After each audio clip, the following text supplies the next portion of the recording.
ವೀಕ್ಷಕರೇ, 3000 ಕೆಜಿ ತೂಗುವಂತಹ ಬೃಹತ್ ನೀರ್ಗಲ್ಲನ್ನ ಒಂದು ಟ್ರಕ್ನಲ್ಲಿ ಕೇವಲ ಉಲನ್ ಐಸೋಲೇಷನ್ ಬಳಸಿ 8500 ಕಿಲೋಮೀಟರ್ ನೆಲಮಾರ್ಗದ ಮೂಲಕ ಹೊತ್ತು ಈ ನೀರ್ಗಲ್ಲನ್ನ ತಂದಿದಂತಹ ಈ ಭೀಕರ ಹಾಗೂ ಅಸಾಧ್ಯ ಪ್ರಯೋಗದ ಬಗ್ಗೆ ನಿಮ್ಗೊತ್ತಾ? 28 ದಿನಗಳ ಆ ಬಹುಪ್ರಯಾಸದ ಆ ಜರ್ನಿಯಲ್ಲಿ ಯುರೋಪ್ನ ಆರ್ಕ್ಟಿಕ್ ರೀಜನ್ನಿಂದ ಸೆಂಟ್ರಲ್ ಆಫ್ರಿಕೆಯ ಕಡು ಉಷ್ಣದ ಪ್ರದೇಶದವರೆಗೂ ಟ್ರಕ್ಕಲ್ಲಿ ನೀರ್ಗಲ್ಲನ್ನ ಯಶಸ್ವಿಯಾಗಿ ಹೊತ್ತು ತಂದಿದಂತಹ ಈ ಅಸಾಧ್ಯ ಎಕ್ಸ್ಪಿಡೇಷನ್ ಆಗ ಜಗತ್ತಿನಾದ್ಯಂತ ಕೌತುಕವನ್ನ ಸೃಷ್ಟಿ ಮಾಡಿತ್ತು. ಇಷ್ಟಕ್ಕೂ ಇಂತಹ ಹುಚ್ಚು ಪ್ರಯೋಗವನ್ನು ಇವರು ಮಾಡಿದಾದ್ರು ಯಾಕೊತ್ತಾ? ನೀರಿನ ಅಭಾವದಿಂದ ನರಳುವ ಜನಕ್ಕೆ ಒದಗಿಸಲು ಅಂತ ನೀವು ಭಾವಿಸಿದರೆ ಅದು ನಿಮ್ಮ ತಪ್ಪು ಕಲ್ಪನೆ. ಇವರು ಹೀಗೆ ಮಾಡಿದ್ದು ಯಕಶ್ಚಿತ್ ಒಂದು ಚಾಲೆಂಜ್ಗೋಸ್ಕರ. ಏನು ಈ ವಿಚಿತ್ರ ಚಾಲೆಂಜ್ನ ಕತೆ ಅಂತ ನಿಮಗೆ ತಿಳಿಬೇಕಾದ್ರೆ ಈ ಒಂದು ವಿಡಿಯೋವನ್ನ ಪೂರ್ತಿ ನೋಡಿ. ಇದು 3 ಟನ್ಗೂ ಹೆಚ್ಚು ತೂಗುತ್ತಿದ್ದಂತಹ ಬೃಹತ್ ನೀರ್ಗಲ್ಲೊಂದು ಯುರೋಪ್ನಿಂದ ಸೆಂಟ್ರಲ್ ಆಫ್ರಿಕೆವರೆಗೂ ಸುಮಾರು 8500 ಕಿಲೋಮೀಟರ್ಗಳ ಯಾನ ಮಾಡಿದಂತಹ ರೋಚಕವಾದ ಕತೆ. ವೀಕ್ಷಕರೇ, 3050 ಕೆಜಿಯನ್ನ ತೂಗ್ತಿದ್ದಂತಹ ಈ ಒಂದು ನೀರ್ಗಲ್ಲನ್ನ ಯುರೋಪ್ನ ಒಂದು ಮೂಲೆಯಿಂದ ಸೆಂಟ್ರಲ್ ಆಫ್ರಿಕೆಯ ಒಂದು ಕುಗ್ರಾಮಕ್ಕೆ ಒಯ್ಯಬೇಕಿತ್ತು. ಅದು ಕೂಡ ಯಾವುದೇ ಆಧುನಿಕ ರೆಫ್ರಿಜರೇಟರ್ಗಳ ವ್ಯವಸ್ಥೆ ಇಲ್ಲದೆ. ಇದರ ಸ್ಟಾರ್ಟಿಂಗ್ ಪಾಯಿಂಟ್ ಯುರೋಪ್ನ ನಾರ್ವೆ ದೇಶದ ಮೋಯಿರಾನಾ ಎಂಬ ಊರಾಗಿತ್ತು. ಅಲ್ಲಿಂದ ಇದನ್ನ ಮಧ್ಯ ಆಫ್ರಿಕೆಯ ಲುಬ್ರೆವಿಲ್ ವರೆಗೂ ಸಾಗಿಸಬೇಕಿತ್ತು. ಈ ಹುಚ್ಚು ಸಾಹಸವನ್ನ 1959ರಲ್ಲಿ ಕೈಗೊಳ್ಳಲಾಗಿತ್ತು. ಇದಕ್ಕೆ ಪ್ರೇರಣೆಯಾಗಿದ್ದು 1958ರಲ್ಲಿ ರೇಡಿಯೋ ಒಂದರಲ್ಲಿ ಅನೌನ್ಸ್ ಆಗಿದ್ದಂತಹ ಆ ಒಂದು ಪ್ರಕಟಣೆ. ಯುರೋಪ್ನ ಲುಕ್ಸೆಂಬರ್ಗ್ ಎಂಬಲ್ಲಿ ದೊಡ್ಡ ರೇಡಿಯೋ ಸ್ಟೇಷನ್ ಹೊಂದಿತ್ತು. ಅದರ ಹೆಸರೇ ರೇಡಿಯೋ ಲುಕ್ಸೆಂಬರ್ಗ್. FM ಚಾನೆಲ್ಗಳೆಲ್ಲ ಆಗಲೇ ಅಲ್ಲೆಲ್ಲ ಪ್ರಸಿದ್ಧಿಯನ್ನ ಪಡೆದಿದ್ವು. ವಿಶೇಷವಾಗಿ ಈ ರೇಡಿಯೋ ಲುಕ್ಸೆಂಬರ್ಗ್ ಆಗ ವಿಶ್ವ ಪ್ರಸಿದ್ಧಿಯನ್ನ ಪಡೆದಿದ್ದಂತಹ ಬ್ರಾಡ್ಕಾಸ್ಟಿಂಗ್ ವಾಹಿನಿಯಾಗಿದ್ದು ಇದನ್ನು ಆಗ ಜಗತ್ತಿನ ಬಹಳ ಮಂದಿ ಕೇಳ್ತಾ ಇದ್ರು. ತನ್ನ ಅಸಂಖ್ಯಾತ ಕೇಳುಗ ಬಳಗಕ್ಕೆ ಈ ಒಂದು ಚಾನಲ್ ಒಂದು ಸವಾಲನ್ನ ಎಸಿತು. ಅದೇನು ಅಂದ್ರೆ, ಯಾರಾದ್ರೂ 1 ಟನ್ಗೂ ಹೆಚ್ಚು ತೂಗುವಂತಹ ಐಸ್ಬರ್ಗ್ ಅನ್ನ ಆರ್ಕ್ಟಿಕ್ ರೀಜನ್ ನಿಂದ ಆಫ್ರಿಕಾದವರೆಗೂ ನೆಲಮಾರ್ಗದಲ್ಲಿ ಯಶಸ್ವಿಯಾಗಿ ಒಯ್ಯುವುದಾದ್ರೆ ಅಂಥವರಿಗೆ ನಮ್ಮ ಕಡೆಯಿಂದ ಒಂದು ಉತ್ತಮವಾದ ಇನಾಮನ್ನ ಕೊಡಲಾಗುವುದು ಅಂತ ಘೋಷಿಸಿದ್ರು. ಪ್ರತಿ 1 ಕೆಜಿಯಷ್ಟು ನೀರ್ಗಲ್ಲಿಗೆ ಪ್ರತಿಯಾಗಿ 1 ಲಕ್ಷ ಫ್ರಾನ್ಸಿಸ್ ಕರೆನ್ಸಿಯನ್ನ ತಾವು ನೀಡುವುದಾಗಿ ಅದು ಘೋಷಿಸಿತ್ತು.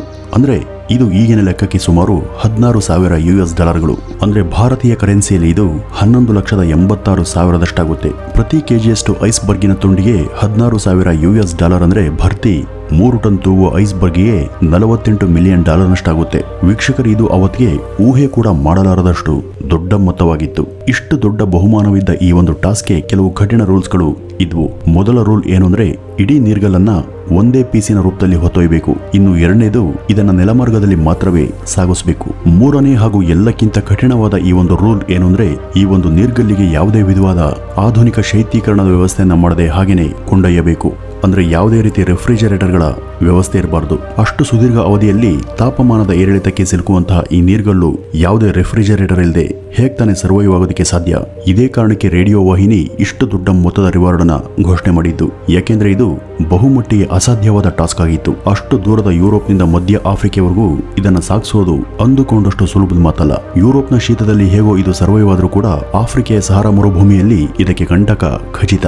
ಆಫ್ರಿಕೆಯ ಸಹಾರಾ ಮರುಭೂಮಿನೇ 2000 ಕಿಲೋಮೀಟರ್ನಷ್ಟು ವಿಸ್ತಾರವನ್ನು ಹೊಂದಿದ್ದು ಅಲ್ಲಿ 50 ಡಿಗ್ರಿಗೂ ಹೆಚ್ಚಿನ ಉಷ್ಣಾಂಶ ಇರುತ್ತೆ. ಈ ಉಷ್ಣಾಂಶಕ್ಕೆ ಯಾವುದೇ ರೀತಿ ರೆಫ್ರಿಜರೇಟರ್ಗಳ ವ್ಯವಸ್ಥೆ ಇರದಂತಹ ಐಸ್ಬರ್ಗ್ ಕರಗಿ ನೀರಾಗಿ ಹೋಗೋದಂತೂ ಖಚಿತ ಅಂತ ಅವ್ರಿಗೆ ಗೊತ್ತಿತ್ತು. ರೇಡಿಯೋದಲ್ಲಿ ಈ ಒಂದು ಸವಾಲೇನು ಅನೌನ್ಸ್ ಆಗಿತ್ತು. ಆದ್ರೆ ಅನೌನ್ಸ್ ಆದಂತಹ ಎಷ್ಟೋ ತಿಂಗಳವರೆಗೂ ಯಾರು ಕೂಡ ಈ ಒಂದು ಚಾಲೆಂಜ್ ಅನ್ನ ಸ್ವೀಕಾರ ಮಾಡೋದಕ್ಕೆ ಮುಂದೆ ಬರಲಿಲ್ಲ. ಆದ್ರೆ ಬರ್ಗರ್ ನಾಟ್ವಿಕ್ ಎಂಬಾತನೊಬ್ಬ ರೇಡಿಯೋ ಸ್ಟೇಷನ್ಗೆ ಕರೆ ಮಾಡಿ ತಾನು ಈ ಒಂದು ಸವಾಲನ್ನು ಪೂರ್ತಿ ಮಾಡೋದಕ್ಕೆ ಸಿದ್ಧ ಅಂತ ತಿಳಿಸಿದ್ದ. ಈತ ನಾರ್ವೆ ದೇಶದ ಗ್ಲಾಸ್ ವಾಟ್ ಎಂಬ ಇನ್ಸುಲೇಷನ್ ಗ್ಲಾಸ್ ಕಂಪನಿಯ ಮಾಲೀಕನಾಗಿದ್ದ. ತನ್ನದೇ ಸಂಸ್ಥೆ ಇನ್ಸುಲೇಷನ್ ಕವಚಗಳಿಂದ ನೀರ್ಗಲ್ಲು ಬೇಗ ಕರಗದ ಹಾಗೆ ರಕ್ಷಿಸಬಹುದು ಅಂತ ಈತನಿಗೆ ಗೊತ್ತಿತ್ತು. ಈ ಸವಾಲನ್ನ ಈತ ಏನಾದರೂ ಗೆದ್ರೆ ಇನಾಮಿನ ಜೊತೆಗೆ ಆತನ ಸಂಸ್ಥೆಗೂ ಕೂಡ ಉತ್ತಮವಾದ ಪ್ರಮೋಷನ್ ಸಿಗುತ್ತೆ. ಹೀಗೆ ಈತ ಚಾಲೆಂಜ್ ಅನ್ನ ಸ್ವೀಕಾರ ಮಾಡಿದಂತಹ ಸಂಗತಿ ಪ್ರತಿ ಪತ್ರಿಕೆಗಳಲ್ಲೂ ಕೂಡ ಪ್ರಕಟವಾಯಿತು. ಇದಕ್ಕಾಗಿ ನಾಟ್ವಿಕ್ ತನ್ನದೇ ಒಂದು ತಂಡವನ್ನ ಈ ಒಂದು ಕೆಲಸಕ್ಕೆ ರೆಡಿ ಮಾಡಿಕೊಂಡ. ಹೀಗೆ ಈತ ಸವಾಲಿಗೆ ರೆಡಿಯಾಗಿದ್ದು ಪತ್ರಿಕೆಗಳಲ್ಲಿ ಹಾಗೂ ಟಿವಿ ರೇಡಿಯೋಗಳ ಹೆಡ್ಲೈನ್ನಲ್ಲಿ ಬಂದಂತೆ ಇತ್ತ ರೇಡಿಯೋ ಲುಕ್ಸೆಂಬರ್ಗ್ ಸಿಬ್ಬಂದಿಯಲ್ಲಿ ಅದು ಆತಂಕವನ್ನು ಮೂಡಿಸಿತು. ಈ ಗ್ಲಾಸ್ ವ್ಯಾಟ್ ಸಂಸ್ಥೆಯ ಸಿಬ್ಬಂದಿಗಳು ಅದಾಗಲೇ ಫೇಮಸ್ ಆಗಿದ್ರು. ಅವರು ತಮ್ಮಲ್ಲಿರುವ ಸೌಲಭ್ಯಗಳನ್ನ ಬಳಸಿ ಈ ಒಂದು ಸವಾಲನ್ನ ಗೆಲ್ಲುವ ಸಾಧ್ಯತೆಗಳು ಗೋಚರಿಸ್ತಾ ಇದ್ದಂತೆ ಇತ್ತ ರೇಡಿಯೋ ವಾಹಿನಿ ಹೆದರಿ ತನ್ನ ಸವಾಲನ್ನ ಹಿಂಪಡೆದುಕೊಂಡಿತ್ತು. ಆದ್ರೆ ನಾಟ್ವಿಕ್ ಮಾತ್ರ ರಿವಾರ್ಡ್ ಸಿಗಲಿ ಬಿಡ್ಲಿ, ತಾನು ಮಾತ್ರ ಹಠ ತೊಟ್ಟಿದ್ದ. ರಿವಾರ್ಡ್ ಸಿಗದಿದ್ರು ಕೂಡ ತಾನು ಈ ಒಂದು ಸವಾಲನ್ನ ಪೂರ್ತಿ ಮಾಡಬಲ್ಲೆ ಎಂಬ ವಿಶ್ವಾಸ ಹೊಂದಿದ್ದ ಈತ ಇದರಿಂದ ಮುಂದೆ ತನ್ನ ಸಂಸ್ಥೆಯ ಕಾರ್ಯಕ್ಷಮತೆಗೆ ಹೆಚ್ಚು ಬೂಸ್ಟಪ್ ಸಿಗುತ್ತೆ ಅಂತ ಆತನಿಗೆ ಗೊತ್ತಿತ್ತು. ನೀರ್ಗಲ್ಲನ್ನ ನಾರ್ವೆಯ ಮೋಯಿರಾನ್ದಿಂದ ಆಫ್ರಿಕೆಯ ಲುಬ್ರೆವಿಲ್ ವರೆಗೂ ಸಾಗಿಸಬೇಕು ಅಂತ ನಾಟ್ವಿಕರ ತಂಡ ನಿರ್ಧಾರ ಮಾಡಿತ್ತು. ಈ ಮಧ್ಯೆ ಅವರು Denmark, Netherland, Belgium, France, Spain ಹಾಗೂ ಮೊರೊಕೊ ದೇಶಗಳನ್ನ ಬಳಸಿ ಅಲ್ಜೀರಿಯಾ ದೇಶದ ಹಾದಿಯ ಮೂಲಕ ಮಧ್ಯ ಆಫ್ರಿಕೆಯ ಸರಹದ್ದಿಗೆ ಬರಬೇಕಿತ್ತು. ಇವರ ತಂಡದಲ್ಲಿ 4 ಜನ ಡ್ರೈವರ್ಗಳು, ಒಬ್ಬ ಇಂಜಿನಿಯರ್, ಒಬ್ಬ ಟ್ರಕ್ ಮೆಕ್ಯಾನಿಕಲ್ ಮತ್ತು 2 ಕ್ಯಾಮರಾಮನ್ಗಳಿದ್ರು. ಈಗ ಮೊದಲು ಇವರೆಲ್ಲ ಸೇರಿ ನಾರ್ವೆಯ ಗ್ಲೇಸಿಯರ್ನಿಂದ 3 ಟನ್ ತೂಗುವಂತಹ ಬೃಹತ್ ನೀರ್ಗಲನ್ನ ಕತ್ತರಿಸಬೇಕಿತ್ತು. ಆದರೆ ಇಷ್ಟು ದೊಡ್ಡ ಸೈಜಿನ ಯಮಗಾತ್ರದ ನೀರ್ಗಲನ್ನ ಎತ್ತಿ ಟ್ರಕ್ನಲ್ಲಿ ಕೂರಿಸೋದು ಅಸಂಭವವೇ ಆಗಿತ್ತು. ಅದಕ್ಕವರು ಅದನ್ನ 200 ಕೆಜಿ ತೂಗುವಂತಹ ಐಸ್ ಬಾಕ್ಸ್ಗಳನ್ನ ಕತ್ತರಿಸಿ ಅವೆಲ್ಲವನ್ನೂ ಕೂಡ ಒಂದು ಬೃಹತ್ ಪೀಸ್ನಂತೆ ಕೂರಿಸಿದ್ರು. ಇದು 3050 ಕೆಜಿ ಅಷ್ಟಾಯಿತು. ಈ ಸಣ್ಣ ಸಣ್ಣ ಬ್ಲಾಕ್ಗಳನ್ನ ಹೆಲಿಕಾಪ್ಟರ್ಗಳ ಸಹಾಯದಿಂದ ಟ್ರಕ್ನೊಳಗೆ ಪೇರಿಸಲಾಯಿತು. ಇದು ಆಗ ಹೆಚ್ಚಿನ ಮೀಡಿಯಾ ಅಟೆನ್ಷನ್ ಅನ್ನು ಕೂಡ ಪಡೆಯಿತು.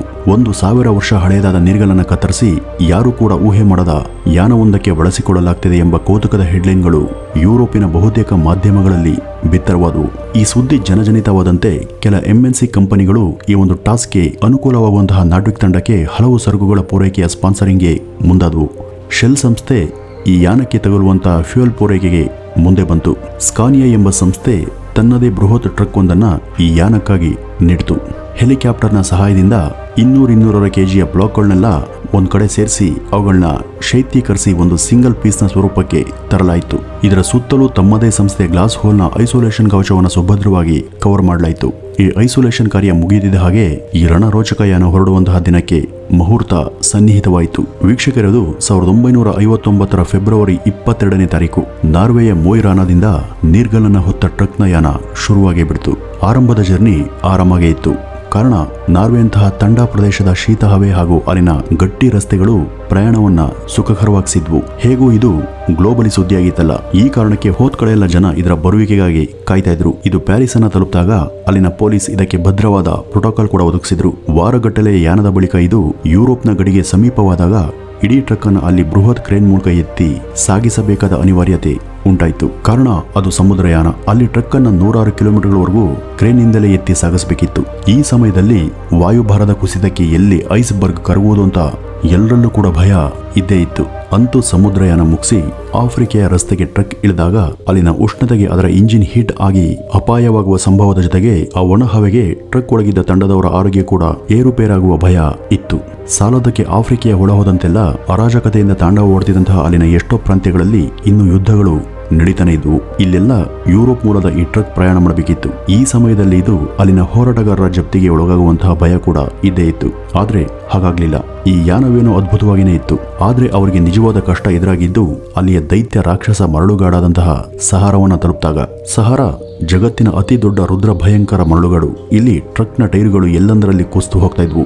ಸೂಕ್ತ ರಸ್ತೆಯನ್ನ ಕಾಣದ ಇಲ್ಲೆಲ್ಲ ಅವರು ವಿಧಿಯಿಲ್ಲದೆ ಮರಳಿನ ಮೇಲೆ ಹಾದು ಹೋಗ್ಬೇಕಿತ್ತು. ಕೊಂಚ ದೂರ ಹೋದಂತೆಲ್ಲ ಕುಸಿಯುತ್ತಿದ್ದಂತಹ ಚಕ್ರಗಳ ಸುತ್ತ ಇದ್ದ ಮರಳನ್ನ ಅಗೆದು ಹೊರತೆಗೆದು ಹಾದಿಯನ್ನ ನಿರ್ಮಿಸಿಕೊಳ್ಬೇಕಿತ್ತು. ಸರಿಸುಮಾರು ಹೀಗೆ ಮರಳನ್ನು ಅಗೆಯೋದಕ್ಕೇನೆ ಗಂಟೆಗಟ್ಟಲೆ ಸಮಯ ತಗುಲ್ತಾ ಇತ್ತು. ಹಾಗೆ ಟೈರುಗಳು ಕುಸಿಯದ ಹಾಗೆ ಗಟ್ಟಿ ಮೆಟಲ್ ಹಲಗೆಗಳನ್ನ ಪ್ರತಿ ಸಲವೂ ಟೈರ್ಗಳ ಕೆಳಗೆ ಇಟ್ಟು ಟ್ರಕ್ ಮುಂದೆ ಚಲಿಸುವಂತೆ ಮಾಡಬೇಕಿತ್ತು. ವೀಕ್ಷಕರು ಸುಮ್ಮನೆ ಊಹಿಸಿಕೊಳ್ಳಿ, 2000 ಕಿಲೋಮೀಟರ್ಗಳ ದೈತ್ಯ ಅಂತರವನ್ನ ಈ ರೀತಿ ಟ್ರಕ್ಕಲ್ಲಿ ಕ್ರಮಿಸಬೇಕು ಅಂದ್ರೆ ಅದು ಎಂತಹ ಭೀಕರವಾದ ಟಾಸ್ಕ್ ಅಂತ. ಸಾಲದ್ದಕ್ಕೆ ಈ ಉಷ್ಣ ಹವೆಗೆ ಎಲ್ಲಿ ನೀರ್ಗಲ್ಲು ಕರಗಿ ತಮ್ಮ ಪ್ರಯತ್ನವೆಲ್ಲ ಮಣ್ಣು ಪಾಲಾಗುವುದೋ ಎಂಬ ಆತಂಕ ಬೇರೆ. ಹಾಗೂ ಆಗಾಗ ಈ ಉಷ್ಣ ಹವೆಗೆ ಏರುಪೇರಾಗ್ತಿದ್ದಂತಹ ಕ್ರೂ ಮೆಂಬರ್ಗಳ ಆರೋಗ್ಯ ಕೂಡ ಕೈ ಕೊಡ್ತಾ ಇತ್ತು. ಈ ಎಲ್ಲ ಸಮಸ್ಯೆಗಳು ಅವರಿಗೆ ನರಕ ಸದೃಶ ಅನುಭವವನ್ನ ನೀಡಿದ್ವು. ಆದರೆ ಯಾವುದಕ್ಕೂ ಕೂಡ ಜಗದ ನಾಟ್ವಿಕ್ ತನ್ನ ತಂಡಕ್ಕೆ ಸದಾ ಹುರಿದುಂಬಿಸಿ ಅಂತೂ 28 ದಿನಗಳ ಸುದೀರ್ಘ ಪ್ರಯಾಣದ ಬಳಿಕ ತಮ್ಮ ಡೆಸ್ಟಿನಿಯಾದ ಲುಬ್ರಿವಿಲ್ನ ಹಳ್ಳಿಗೆ ಯಶಸ್ವಿಯಾಗಿ ತಲುಪೇ ಬಿಟ್ರು. ಲುಬ್ರಿವಿಲ್ಗೆ 1959 ಮಾರ್ಚ್ 21ರಂದು ನಾಟ್ವಿಕರ ತಂಡ ಯಶಸ್ವಿಯಾಗಿ ಕಾಲಿಟ್ಟಿತ್ತು. ಅಂದಿಗೆ ಸರಿಯಾಗಿ ಯಾನ ಹೊರಟು 27 ದಿನಗಳು ಮುಕ್ತಾಯಗೊಂಡಿದ್ವು. ಇಲ್ಲಿ ಇವರಿಗೆ ಭವ್ಯ ವಿಜಯೋತ್ಸವದ ಸ್ವಾಗತವೇ ಸಿಕ್ಕಿತ್ತು. ಲುಬ್ರಿವಿಲ್ನ ಜನ ನೀರ್ಗಲ್ಲನ್ನ ನೋಡಿದವರೇ ದಂಗಾಗಿ ಹೋದ್ರು. ಕಾರಣ ಈ ಜನ ಅಂತಹ ಒಂದು ನೀರ್ಗಲ್ಲನ್ನ ತಮ್ಮ ಜೀವಮಾನದಲ್ಲಿ ನೋಡಿರಲೇ ಇಲ್ಲ. ಅವರಿಗೆಲ್ಲ ಆ ನೀರ್ಗಲ್ಲನ್ನ ಕುಟ್ಟಿ ಪುಡಿ ಮಾಡಿ ಹಂಚಲಾಯಿತು. ಆದ್ರೆ ಇದಕ್ಕೂ ಮುನ್ನ ಟ್ರಕ್ ಬಂದಿಳಿದಾಗ ತಾವು ಒಟ್ಟು 8,500 ಕಿಲೋಮೀಟರ್ ದೂರ ಪ್ರಯಾಣಿಸಿದ್ದನ್ನ ಖಚಿತಪಡಿಸಿಕೊಂಡಂತಹ ತಂಡಕ್ಕೆ ತಮ್ಮ ಸಾಹಸದ ಬಗ್ಗೆ ಹೆಮ್ಮೆಯುಂಟಾಗಿತ್ತು. ಆದ್ರೆ ಈಗ ಉಳಿದಿದ್ದಂತಹ ಇನ್ನೊಂದು ಕೌತುಕ ಅಂದ್ರೆ ಐಸೋಲೇಟ್ ಮಾಡಿದ ನೀರ್ಗಲ್ಲು ಇಷ್ಟು ದಿನಗಳ ಯಾನದಲ್ಲಿ ಇನ್ನೆಷ್ಟು ಭಾಗ ಉಳಿದಿದೆ, ಎಷ್ಟು ಭಾಗ ಕರಗಿದೆ ಎಂಬ ಪ್ರಶ್ನೆ. ಕನಿಷ್ಠ 1 ಟನ್ ನೀರ್ಗಲ್ಲಾದ್ರೂ ಉಳಿದಿರಲಿ ಎಂಬ ನಿರೀಕ್ಷೆಯೊಂದಿಗೆ ಮುಚ್ಚಿದ ಬಾಕ್ಸ್ ತೆರೆದು ನೋಡಿದಾಗ ಇಡೀ ಜಗತ್ತೇ ಅಚ್ಚರಿಯಾಗುವಂತೆ 2714 ಕೆಜಿಯಷ್ಟು ನೀರ್ಗಲ್ಲನ್ನ ಯಾವುದೇ ಹಾನಿಗೊಳಗಾಗದೆ ಸುಭದ್ರವಾಗಿ ಸುರಕ್ಷಿತವಾಗಿ ಒಳಗೆ ಸಂರಕ್ಷಣೆಯಾಗಿತ್ತು. ಅಂದ್ರೆ ಇಷ್ಟು ದಿನಗಳ ಯಾನದಲ್ಲಿ ಕರಗಿರೋದು ಕೇವಲ 330 ಕೆಜಿ ಐಸ್ ಮಾತ್ರ. ಅವರದೇ ಸಂಸ್ಥೆ ಗಾಜಿನ್ ಹೋಲ್ ಐಸೋಲೇಷನ್ ಕವಚಗಳು ಅಷ್ಟು ಕಾಲದವರೆಗೂ ಐಸ್ ಬರ್ಗ್ ಅನ್ನ ಕರಗದ ಹಾಗೆ ಅತ್ಯಂತ ಸಮರ್ಥ ರೀತಿಯಲ್ಲಿ ಸಂರಕ್ಷಣೆ ಮಾಡಿದ್ವು. ಈ ಗೆಲುವಿನಿಂದ ಅವರಿಗೆ ಯಾವುದೇ ಇನಾಮ್ ಸಿಗಲಿಲ್ಲವಾದ್ರೂ ಅವರ ಸಂಸ್ಥೆಯ ಪ್ರಾಡಕ್ಟ್ಗಳಿಗೆ ಬೇಡಿಕೆ ಗಣನೀಯ ಮಟ್ಟದಲ್ಲಿ ಏರಿಕೆಯನ್ನು ಕಾಣ್ತು. ಎಲ್ಲಾ ಕಡೆಯಿಂದಲೂ ಅವರ ಪ್ರಾಡಕ್ಟ್ಗಳಿಗೆ ಬುಲಾವ್ ಬರೋದಕ್ಕೆ ಆರಂಭಿಸಿತು. ಸಂಸ್ಥೆಯ ಲಾಭದ ರೇಷಿಯೋ ಒಂದು ತಿಂಗಳಲ್ಲಿ 70% ಏರಿಕೆಯನ್ನ ಕಂಡಿತ್ತು. ಒಟ್ಟಾರೆ ಮನೋಬಲ ಹಾಗೂ ಸದೃಢ ಪ್ರಯತ್ನಗಳಿದ್ರೆ ಎಂತಹ ಅಸಾಧ್ಯ ಕಾರ್ಯವನ್ನಾದರೂ ಸಾಧ್ಯ ಅಂತ ಈ ಬೃಹತ್ ಐಸ್ಬರ್ಗ್ನ ಎಕ್ಸ್ಪಿಡೇಷನ್ ನಿರೂಪಿಸಿತ್ತು. ಈ ಸಾಹಸದ ಬಗ್ಗೆ ನಿಮ್ಮ ಅಭಿಪ್ರಾಯಗಳನ್ನ ತಪ್ಪದೆ ಕಮೆಂಟ್ ಮೂಲಕ ಹಂಚಿಕೊಳ್ಳಿ ಅಂತ ಹೇಳ್ತಾ ಈ ಒಂದು ವಿಡಿಯೋವನ್ನು ಮುಗಿಸೋಣ. ನಮಸ್ಕಾರ.